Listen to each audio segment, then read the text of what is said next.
Hi everyone, ব্লগটা মাঝখান থেকেই শুরু করছি। অফিস থেকে ফিরে সীমা আর রিনাকে ডেকে নিয়েছি, তার কারণ কালকে বকরিদ আর কিছুটা কাজ আমরা এখন এগিয়ে রাখছি। এখানে সীমা মাখছে ময়দা, কারণ কাল হবে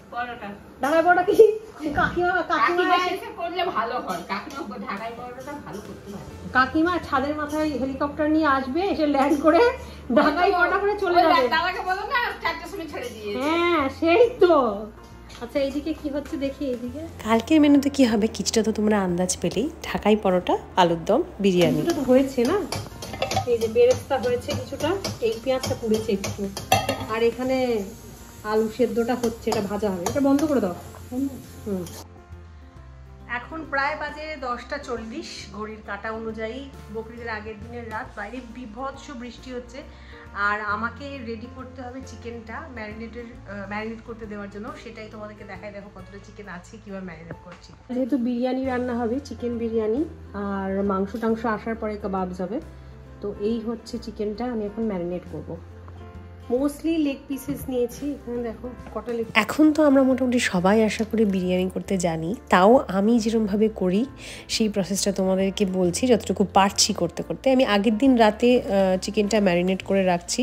এটা মোটামুটি 5 কেজি মতো চিকেন আছে আমার কাছে। তার সাথে প্রায় 750 গ্রামস অফ দই দিয়েছি, তাতে আদা রসুন ধনে জিরে গুঁড়ো আর একটা ইনহাউস বিরিয়ানি মশলা আছে। জায়ফল, জয়ত্রী, সাজিরে, সামরিচ, তেজপাতা, নর্মাল গরম মশলা সব মিক্স করা এটা একটা বিরিয়ানি মশলা। যেহেতু বাচ্চারা খাবে, ঝালটা স্লাইটলি কমের দিকে, অল্প ঝাল। তেল, নুনটা দিচ্ছি না, দেখতে পাচ্ছ, কারণ নুন দিলেই জল ছেড়ে যাবে, তাই জন্য নুনটা একদমই দিচ্ছি না। দিয়ে মাংসটাকে ভালো করে ম্যারিনেট করছি। বেরেস্তাগুলো দিয়ে দেবো।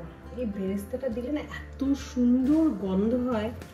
এই ওভারনাইট ম্যারিনেশনটা চিকেনটাকে এত মানে অ্যারোমেটিক করে দেয়, তোমাদের কি বলবো। এই রাত দুপুরে এত তোড়জোড় করার কারণ হচ্ছে কাল বকরিদ, মানে কুরবানি আছে। কুরবানির মাংস আসার পরে খুব লাফাঝাপি হয়।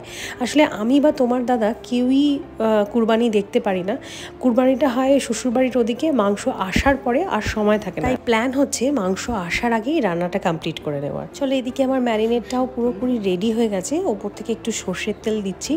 সর্ষের তেল দিয়ে ভালো করে মেখে এটাকে কৌটোয় ভরে তুলে রাখবো। তোমরা নোটিস করেছো কিনা জানি না, কিন্তু আমি বিরিয়ানির মাংসে দেখেছো হলুদ দিইনি।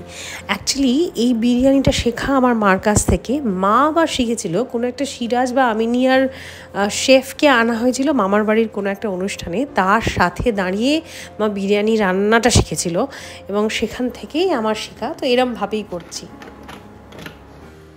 চলে দুটো প্যাক হয়ে গেছে, এগুলোকে ফ্রিজে ঢুকাই।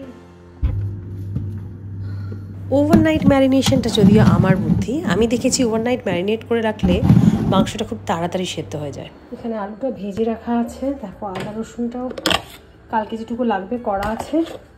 এটা হচ্ছে আমার বেরেস্তাটা আমি এখন ফ্রিজে ঢুকিয়ে দেবো, তাহলে এটা বেশ কড়মড়ে থাকবে। ডিপ ফ্রিজে দিয়ে দেবো বেরেস্তাটাকে। বেরেস্তাটাকে আমি ডিপ ফ্রিজটার অবস্থা দেখো, তা আমি দুটো তাক ফাঁকা করে রেখেছি। আজ অনেকটা কাজ রিনা আর সীমা এগিয়ে দিয়ে গেছে। সীমা ময়দা টয়দা মেখে পেঁয়াজ কুচিয়ে দিয়ে গেছে, রিনা মশলাটা করে দিয়ে গেছে। মশলা মানে কালকে তো প্রচুর কাবাব রান্নাবান্নায় সমস্ত হবে। আদা রসুন বাটা, লঙ্কা বাটা, ওইগুলো পেঁয়াজ ভেজে বেরেস্তা করে দেওয়া, তার সাথে বিরিয়ানির যে আলুটা ওটা সিদ্ধ করে একটু ভেজে দেওয়া, এগুলো সব করে দিয়ে গেছে। কাল খুব কম সময় থাকে, আর বকরিদের সময় না এত খাটাখাটনি হয় যে তোমাদেরকে কি বলবো। জানি না কালকের ব্লগে কতটা কি দেখাতে পারবো। যতক্ষণ না মাংস আসছে তার আগে অবধি অবশ্যই ভিডিও করতে পারবো, তারপরে কুরবানির পরে যখন মাংসটা আসে তারপরে একদম সময় থাকে না। যাই হোক, আপাতত আমি রাত দুপুরের এই রিচুয়ালসটা রোজ যেটা করি সেটাই করছি। সেটা হচ্ছে রান্নাঘর পরিষ্কার করা, তারপরে তালা চাবি দেওয়া। এগুলো সব আমার দায়িত্ব। রান্নাঘর পরিষ্কার করে তালা চাবি দিয়ে বাচ্চাদের জলের বোতলে জল টল ভরে সমস্ত করে এরপরে আমি উপরে যাব। জানো তো, এই রান্নাঘর পরিষ্কার করাটা আমার একটা রোগে পরিণত হয়েছে। যতই রাত হোক, 10টা 11টা 12টা যাই বাজুক না কেন, পুরো রান্নাঘর ঝাঁ চকচকে করে পরিষ্কার করে গ্যাসের নব বন্ধ করে তারপরে আমি শুতে যাই, না তো ঘুমই হবে না। দেখো রাত্রি 11:30 বাজে, সব আলো বন্ধ করে দিয়েছি, শুধু রান্নাঘরের আলোটা জ্বলছে, সব আলো বন্ধ।